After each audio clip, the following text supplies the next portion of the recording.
اللہ والصلاۃ علی رسول اللہ وسلم علی من اتبع بسنت حبیب اللہ اما بعد۔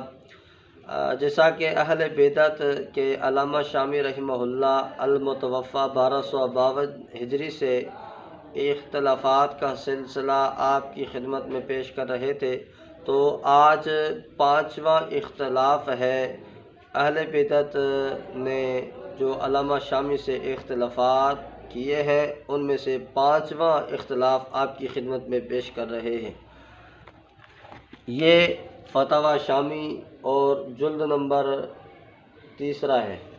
اس کے صفحہ نمبر 175 پہ علامہ شامی رحمہ اللہ نے فرمایا وَيُكْرَهُ اتِّخَاذُ الضِّيَافَةِ مِنَ الطَّعَامِ مِنْ أَهْلِ الْمَيِّتِ لِأَنَّهُ شَرَعَ فِي السُّرُورِ لَا فِي الشُّرُورِ وَهِيَ بِدْعَةٌ مُسْتَقْبِحَةٌ کہ ضیافت یعنی مہمانی کرنا مکروہ ہے، طعام کی مہمانی اہل میت کی طرف سے، یعنی دوسرے لوگوں کی مہمانی کرنا جو میت کے ورثہ ہیں ان کی طرف سے اگر مہمانی کرتے ہیں تو یہ مکروہ ہے۔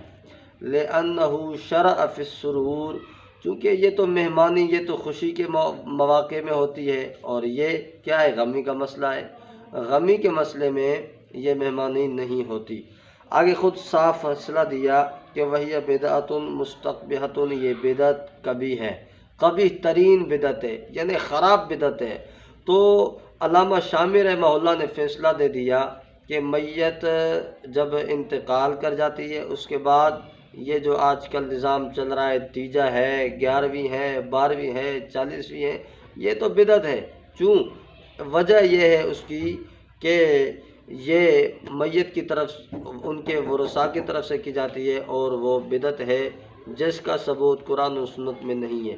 جبکہ آپ اہل بدعت کو دیکھیں گے وہ تیجا بھی کریں گے، 12ویں بھی کریں گے، 40 بھی کریں گی۔